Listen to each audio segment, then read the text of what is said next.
Hey, Jaime, you got on mute.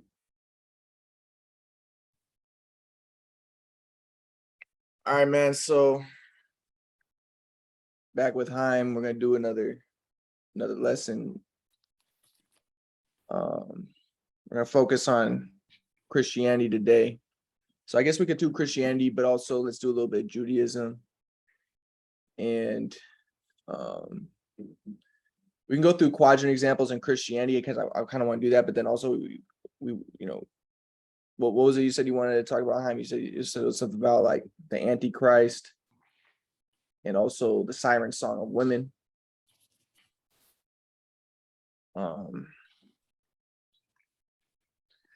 Hi. I think the way we'll go about that is, one thing is that a lot of people say there's only two genders, right? But according to the Navajo, there are four genders.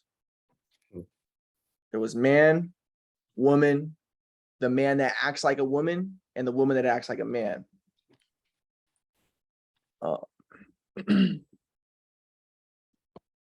So, a lot of times, like especially with like Fox News and stuff, they'll say, there's only two genders. Come on, like there's only a penis and a vagina. Now, I learned at UC San Diego. I went to UC San Diego. I got a bachelor's degree in psychology. That that there's two that in terms of sex, they said that sex is a continuum. So there's male and female in terms of sex. One has a penis, one has a vagina, but they say it's also a continuum. There's also there are four sexes according to one model that I studied. And according to that one, there was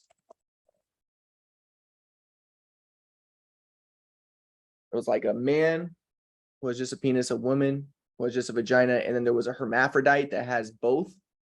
And then there was also a sex that has zero, that doesn't have a penis or a vagina. There's some people who don't have either. And then in terms of gender is not sex. Sex is just about your physical organs, and it's more about the external, and I guess your chromosomes. So that's all biological. Sex is biological according to what I learned at UC San Diego. Now, people have different opinions, but this is what they teach at UC San Diego. One of my friends who's like a real conservative Hindu, he says, oh, well, that's all because the Antichrist controls the college system, But according to them, they said that sex is biologically based, and they say gender is about what role you play in society. So there's a gender identity, Storm's model for gender identity. There's four types of gender. There's heterosexuals that are there's heterosexuals, asexuals, bisexuals, and homosexuals. And then in terms of masculinity, there's masculine, undifferent, androgynous, and feminine. Those four types according to Storms. Could you say those again? So he makes like a kind of continuum where on one axis he has homosexuality, and the other axis there's homosexuality. So I guess, and at the top, which would be the most homosexual, like I don't really understand his model exactly, but he delineates four types.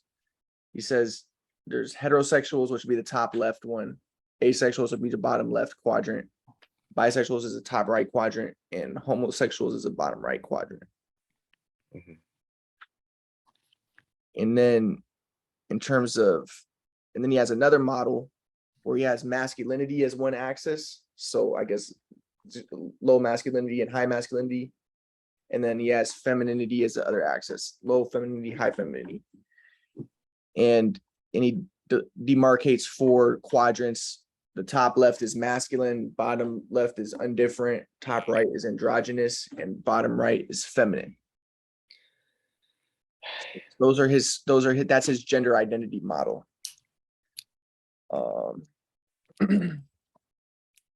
There's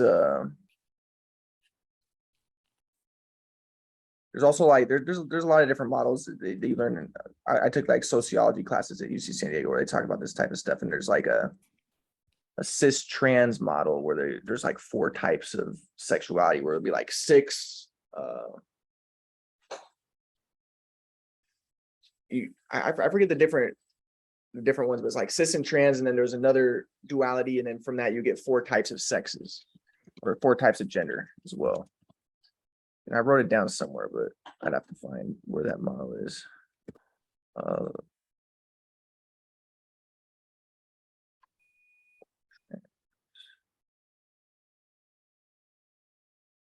me see if I can find it online really quick. So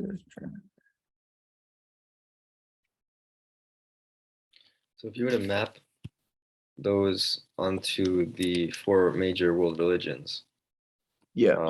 How would you go about that?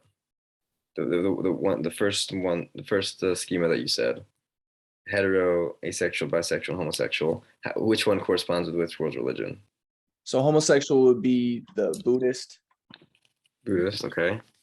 The Christianity would be heterosexual. Christianity, okay. Because that's the second quadrant. First quadrant is always kind of like most feminine because it's most mental, and feminine is more mental. Second quadrant is always the most normal. I thought homosexual was the 4th quadrant. No, fourth quadrant would be asexual because that's different, and it's like not like the others. It's like the 4th quadrant is always like transcendent, very different. I see. So the first one is a homosexual in quadrant 1. Yeah. That's Buddhist, homosexual.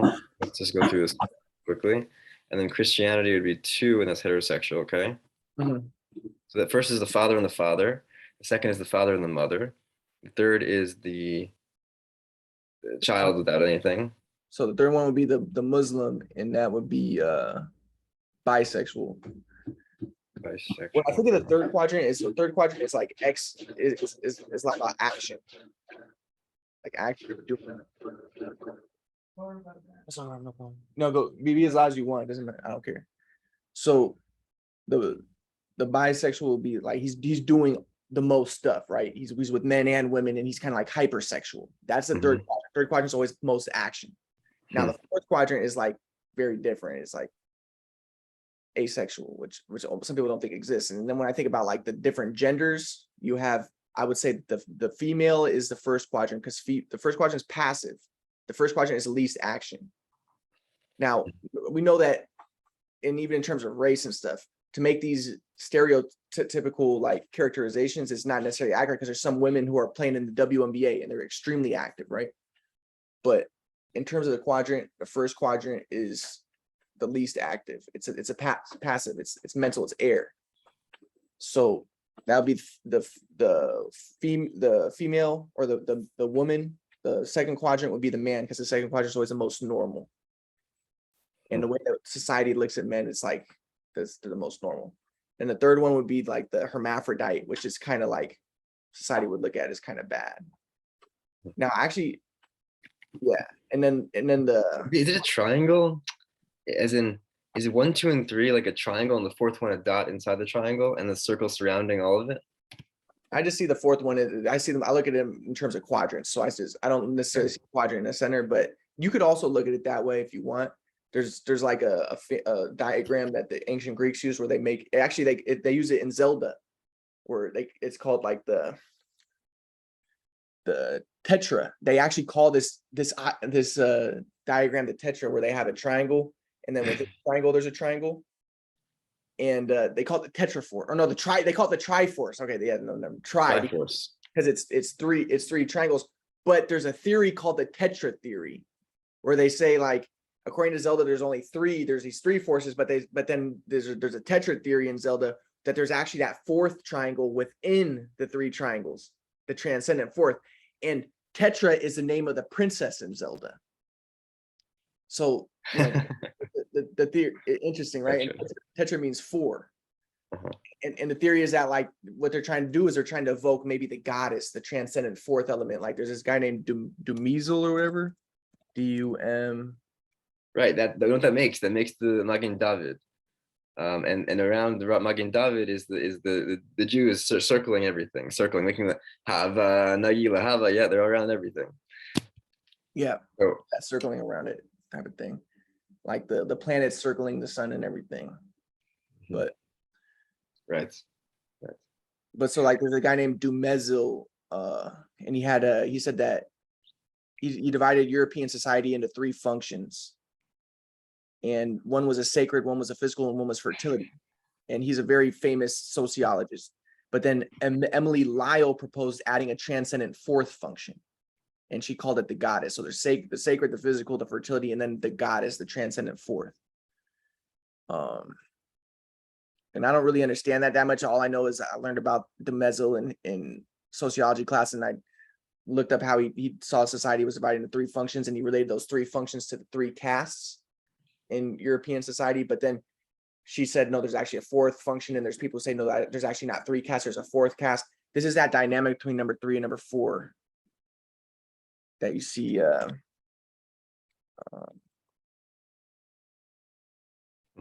everywhere. But I'll like just give another example in that I learned in sociology class before we continue would be like, we learned this in the first semester of like introduction to sociology. Durkheim was like the founder of sociology, one of the founders. He talks about the 4 types of suicide. And one was altruistic suicide, one was anomic, one was egoistic, and one was fatalistic. And he does it with a quadrant. So he has 2 axes again. One is regulation and one is intuition. He divides into 4 quadrants. And then there's another really famous guy. His name was like Bordeaux. Yeah. And he said that there's 4 types of capital. We learned this like the first, I just want to mention these really quick before we go back into like the sexuality, sex and all that type of stuff, because I think that's kind of related to sociology, but this is where I learned about these models of sexuality and gender and everything. But Bordeaux, he said that there's 4 types of capital. Like everybody learns this in sociology. And one is economic capital, one is cultural capital, one is social, and one is symbolic capital. And then he also makes a quadrant where he has 2 axes. One is low economic capital, one is high economic capital, one is high cultural capital, one is low cultural capital. And then he makes these 4 quadrants. So it's kind of incredible how all these people use this quadrant. I mean, these are the most famous people. So it's almost like if you want to be big, a big famous person, you got to be making some sort of quadrant model. And as like Yahoo. Yeah. But I was trying to look up that cis and trans model, but I can't find it. But yeah, I'll put it somewhere in my sociology book, I think. All right, so we were talking about like Antichrist and stuff like that. So according to the Bible, the Antichrist is someone who doesn't believe that Jesus came in the flesh. That's what the New Testament says. So the New Testament, anybody who doesn't believe that is Antichrist. Yeah, and the reason why they said that was because there were a lot of people, and they're called the Domitists, I think, or I forget the name, but they were saying that they were kind of like Gnostics, and they were saying that so like there were a lot of Gnostic texts that were about it that were around at that time, and the Gnostics, like the Gospel of Philip and Gospels like this, I think the Gospel of Peter, they depicted Jesus as non-physical, as completely God, and as like a transcendent non-physical entity. So like one of them had Jesus on the cross, but Jesus was laughing on the cross, and he didn't feel any pain because he wasn't physical. He was like, they saw him as like non-physical God. And then and there was like one Gnostic gospel where it wasn't just Jesus who comes out, who's resurrected, but also the cross itself comes out and the cross speaks. So like we see the central cross. But anyways, there's the Gnostics, and some of them were saying that Jesus was not, and it wasn't just Gnostics, or like different groups that were saying that Jesus was not a physical person. And that was very popular around the time when Christianity was being created, right? So in the New Testament, we see some groups saying, no, Jesus, anybody. So then John in one of his gospels says, no, anybody who says that Jesus didn't come in the flesh, so it's not physical, didn't come in the flesh, is Antichrist. So that's what an Antichrist is. In the Revelations, book of Revelation. So there's 4 books in the New Testament. There's Gospels, Acts, Epistles, and then the transcendent 4th, which is different, is Revelations. I learned about that from Bert Ehrman, and he was saying how like Revelations doesn't fit at all with the other 3, and that's always the nature of the 4th. But in Revelations, there's like this figure of the Antichrist who was like persecuting the Christians and stuff. I don't know. But the thing about him is a lot of people think that that was just a metaphor of Nero at the time. So John was writing at the time of the Roman Empire, and they thought that all this was going, all that this was the end time that they were experiencing right there. And apparently they thought that Nero was the Antichrist, Nero, the Roman emperor. And I guess the gematria of his name was like 666 or something. It might have been 616 or something, but it's whatever number he came up with was related to Nero, the Emperor Nero. And that's one of the main theories about what that represented. Now there's people who believe that there is going to be an Antichrist who comes, and he's going to basically, I don't know, but they think that he's going to be against Christians. And I think a lot of it is right wing, like a fundamentalist type of thing, where they're very afraid of like globalism and bringing together all the nations and stuff, and they think that that's what the Antichrist is going to do. And it's popular among like the white supremacist groups, or just like, but again, like not just white supremacist group, any group that like Farrakhan would also have the same type of beliefs. He's kind of a black supremacist, or anybody who wants nations to stay nations and stay separate. A lot of the Orthodox Jews are this way. They're like, hey, like one of the things I learned from the Orthodox Jews is they're like, yeah, what happened in the Babylonian Empire was the Babylonian rulers, they wanted everybody to be brought together in one system. And that was actually the story of the Tower of Babel, where they say that in the Tower of Babel, they tried to make everybody speak one language when they made this tower. Now a lot of people look at the Tower of Babel and they think that originally everybody spoke one language, and then things went bad when they tried to become like God, and then they were separate, and then they spoke different languages. But according to some rabbis, Adam and Eve weren't the first man and woman. There were men and women before them. They were just like the first ones that were given a soul or something. It's like complex type of stuff. But there were many men and women before them, and there were many nations. And then in the Tower of Babel story, the Babylonians were trying to bring together all these nations. And they were trying to make them all speak. They're trying to force them to all speak one language. And that's like globalism. And that's a lot of Orthodox Jews and a lot of people in general like are against, or like the white supremacists or just nationalists in general. Not every Orthodox Jew would be a nationalist, but then there's nothing wrong with nationalism. And there's nothing wrong with it. There's just different ideas about how things should be worked out, but they thought that everybody was being forced to speak one language. And according to the nationalists, they're like, well, that's not diversity. That's like trying to force everybody to be the same, and that's not diversity, and that's not healthy. It should, what's real diversity is allow people to be different. So they say like the Tower of Babel was evil, trying to make everybody, it was like a globalist agenda. But then they say because it did, because they were trying to force it so much, it didn't work out, and then they were dispersed, and then people went back to speaking their separate languages, which they think is good, because it's good to have people with their own unique customs and cultures and stuff like that. Right. So But it's different. The temple, having a third temple is different than the Tower of Babel, though, right? Because it's the 70 nations on Sukkot would bring their sacrifices, and anyway. So yeah, well, the thing about that story is, I remember I told my grandpa about this. My grandpa was a metapsychiatrist, and he has like very philosophical ideas about it. But I told him that according to the rabbis, like according to this book I read, it was a Chabad book. I was looking through it, and I told my grandpa the stories, and one of the stories was saying that when the Babylonians were making idols to try to make all the nations come together as one, the idols were actually very powerful, and the idols could actually speak.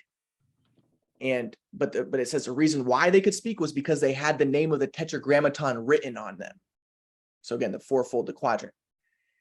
And so I asked my grandpa, what do you think is the meaning of that? I would just say it's because, that's a form of existence and it has power is the quadrant. It's representing the quadrant. But my grandpa was saying is he believed that if there is a desire to bring like globalism or to bring everybody under like idols or they tried to force it, but still there is a higher aspiration in trying to make everybody one. Like it's still a beneficial thing to try to bring everybody as one. It's kind of like playing basketball, like trying to force unity, trying to force the flow, right? But the problem with that is it didn't work, and then they got dispersed, right? But regardless, like bringing unity, globalism is a good aspiration. It might not work because you're trying to force it, but at least it's a beneficial aspiration. That's the idea behind it. So, but anyways, the Antichrist apparently, according to a lot of these people, is going to try to create a one world order, like a one world government. And he's going to and it won't, I guess he's going to not be successful according to these Christians. A lot of the Christians, that's what they believe, I guess. He's not, and he's, and so then they're very scared of like new age type of stuff. Like, I don't think quadrant model is new age. I think it's like because I can see like a lot of the new age stuff is weird and it's like, it's kind of like artificial and fake. But the thing about the quadrant model is it's not new age. It's just like, it's very scientific, so. But anyways, that's the way that people look at the Antichrist, I think. Mm-hmm. Is there a parallel between the Antichrist and Eliyahu Nabi? Who's that?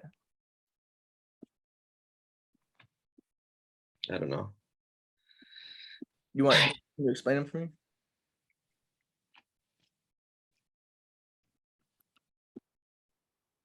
No. How do you spell his name? Okay, here's another one though in terms of the sexuality or the LGBT movement. LGBT is a 4-letter initialism. Lesbian, gay, bisexual, transgender. So that's like another quadrant example in regards to that. Uh-huh. I'm trying to find that trans model, cis trans. Okay, well, anyways, it's cis male, trans male, cis female, trans female. But those are the 4 types.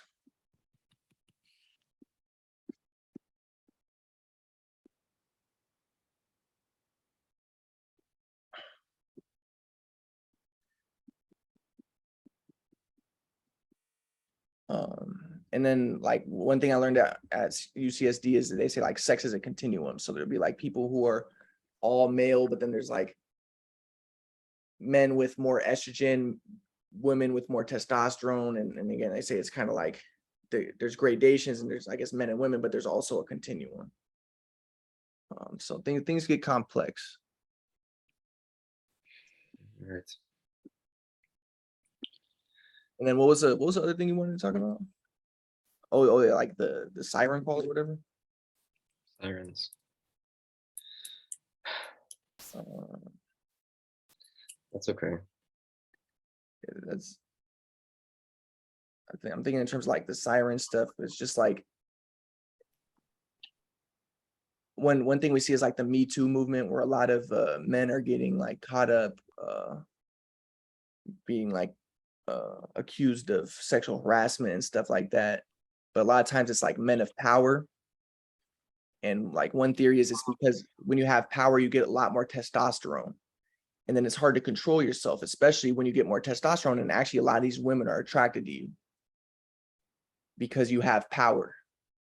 And then what ends up happening is, maybe the guy is with the woman and some of it is like concocted, kind of fake, where the woman is trying to get stuff, like trying to accuse the man or maybe to get attention or to get money and stuff like that. But also a lot of it is real, where the man has a lot of testosterone, he has power. They don't necessarily have to have power to be raping people, right? But this happens a lot of the Me Too stuff. And then the women are attracted to him, but then they kind of, it's like a common occurrence where a woman will back off at the last moment, and then maybe the man's like, hey, you know what? He has a lot of testosterone, he's very horny or whatever, and then he rapes her. So I mean, this is like a natural phenomena of men and women are attracted to each other. And the reason why Socrates said is because Socrates said at the beginning of time, man and woman were one. It's kind of like in the Bible. But they had 4 arms. So it's like, and I see like a quadrant in it. But then he said that Zeus divided them in half, and then he created man and woman. And then, but then Socrates said, but ever since then, man and woman have been trying to come back together as one, and that's why there's sex. And sex is like their attempt to unify again. Matisiaho, is it, I'd like to introduce you, if I could, to my Charissa, who I usually speak with him at 6. Is it possible that maybe we could turn off the recording and then you can speak with, or we can continue or whatever? But can I introduce you to? Yeah, sounds good. Okay, I'll call him right now. All right, sweet.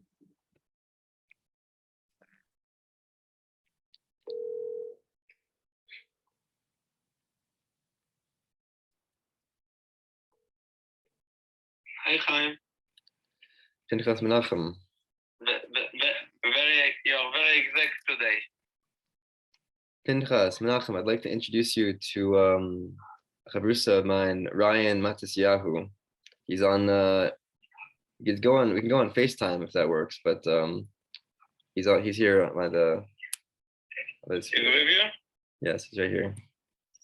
Okay, hello. Hey, Pinhas.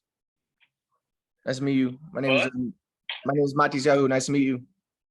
Hello, nice to meet you, Matthew. Where are you from? I'm from Los Angeles. I grew up in Granada Hills in the Valley. And Granada Hills. I used to live in Woodland Hills. Okay, awesome. Yeah, right now I'm in Porter Ranch area. Okay, very nice. Are you are right now in by Chaim, or you are in your house? Right now I'm in my apartment in Porter Ranch.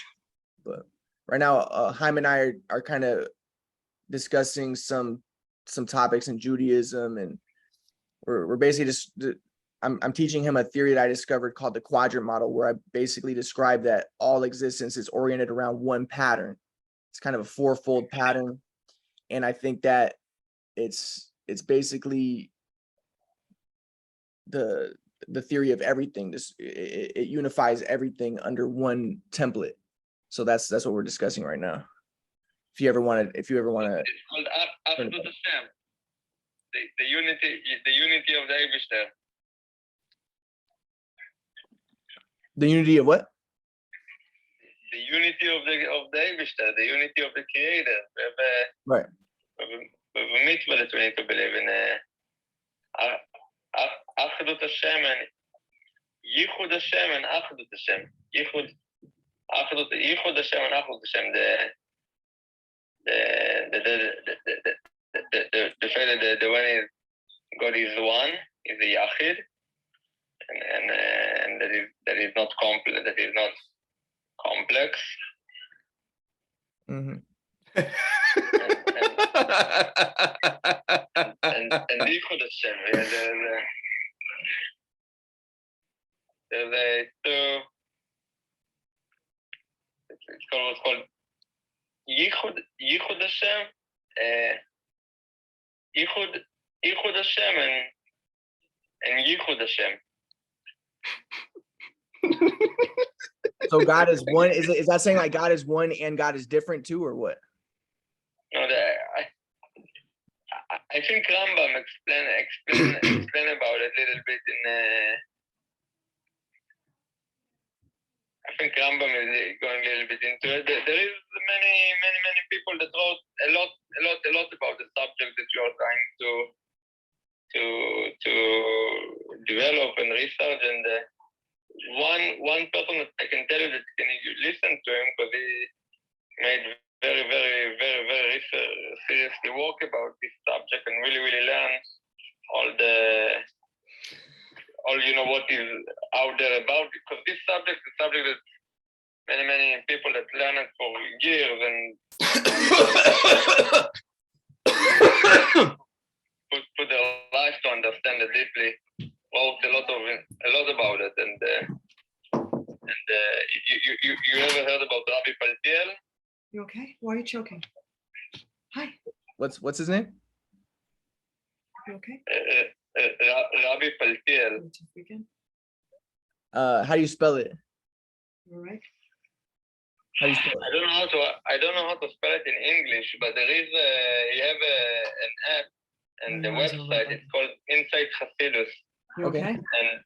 and in under, if you will, over there giving classes in Tanya, and under the one of part of the books of Tanya, it's called Shari Yichud Ba'emuna, which is talking about all this union of Achdut Hashem, Yichud Hashem, giving over there a lot of information about it. That I think you will find it interesting if you are exploring this field. Have Chaim give me your information, like your number and stuff, and I can text you, and maybe you can send me some interesting stuff that I can look up. I will tell you the name of the swap website. It's called Insight Hasidus. It's an app. You actually have an app, and I can tell you in the app where to go. That's what it is. You can. It's the app called Insight Hasidus. Yeah. Yeah. Inside Hasidus, yeah. Inside Hasidus. Oh, inside. I thought you were saying insight. Okay, inside. So Inside Hasidus, and if you download the app, I can tell you where to go and to find information about. This guy, Rabbi Paltiel, is pretty brilliant. I'm sure that you can download the app right now. Yeah, I'll download it right now. Called Inside Hasidus, and you will download it. Go inside of it, and I'll tell you where to check it.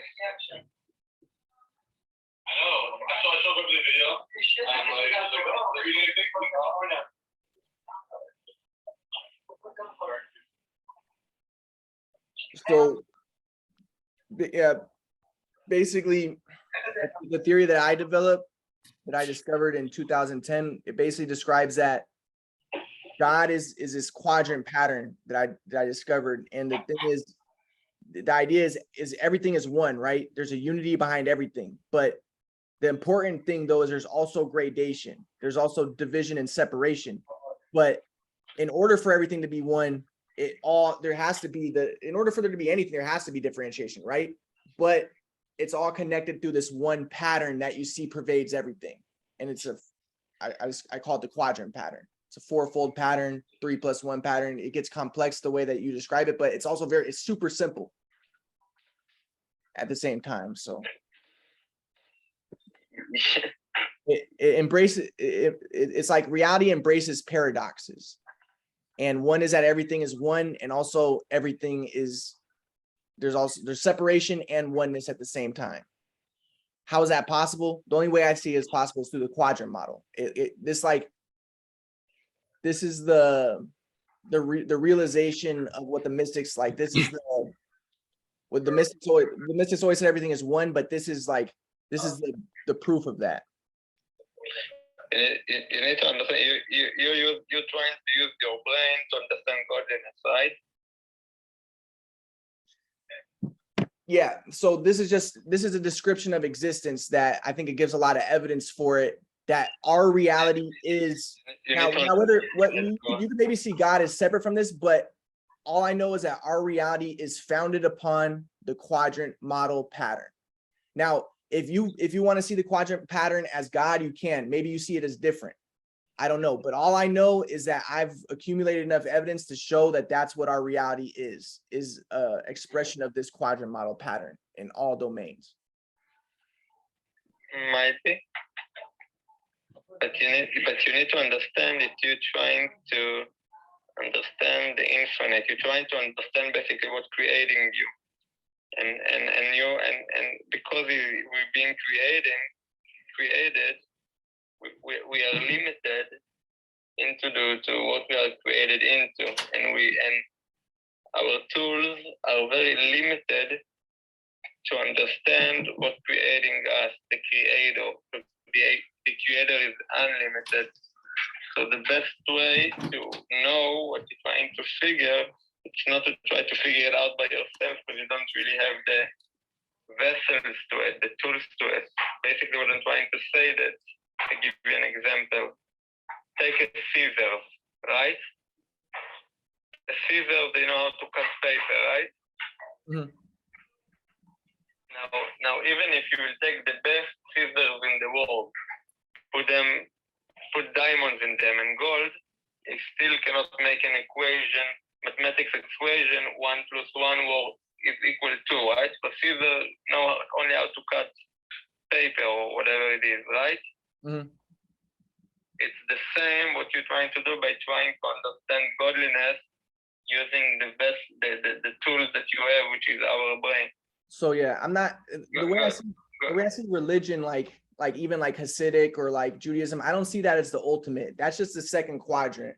And there, that's a concern for like trying to understand God and also trying to create like a belief system that will control people and conformity and stuff like that. What I'm doing right now isn't necessarily religion. Now I understand like some people might believe like, okay, God is infinite and you can't describe God and all this stuff. Okay, that's a belief system and everything, and that might be true, it might not be true. But all I'm saying, this is kind of different. This is just describing, I've looked at existence, I've studied every system, and there is one fundamental pattern that pervades everything. Now, am I saying that is God?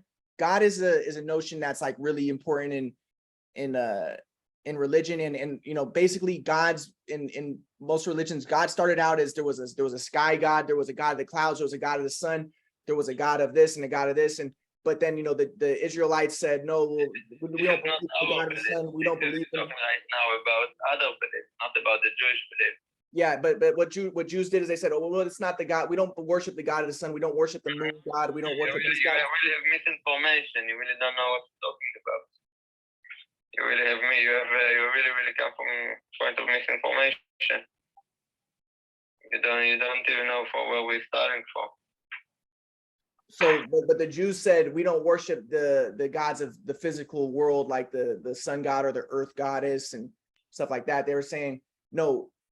Although there were a lot of Jews who did. If you look at the Bible, there were Jews who were worshiping. People understand what the Jews said, like what the Jews said. Well, it's actually super complex because again, like it doesn't really matter. You might not understand the whole history of it, but there were a lot of Jews who were worshiping Asherah. There were Jews who were worshiping Baal. There were Jews who were worshiping, the sky god. But according to the Bible, if you read the stories, there's also this movement toward just worship of the tetragrammaton. Tetra means 4. And all I'm saying is that my model, the theory that I've discovered, is that existence is built around the quadrant pattern, which is kind of like fundamentally based on the number 4. That's all I'm doing. Now, you might not believe it. I don't care what you believe. So if you don't believe it, then you don't have to talk to me about it, because that's what I believe, and that's the truth, in my opinion. So if you don't believe it, then I'm not interested in speaking to you. Okay. Brothers, I'm going to eat dinner with my family. Actually, Pinchas, we have a chavrusa, so that's there's a lot of work to do, but I'm very glad we could make this. We could start. We could begin the work. So. Are we gonna learn? Yeah, let's learn. Matsuya, would you like to join? We're gonna learn Gemara together. Would you like to do that? Yeah, that'd be fun. Let's do that. Let's do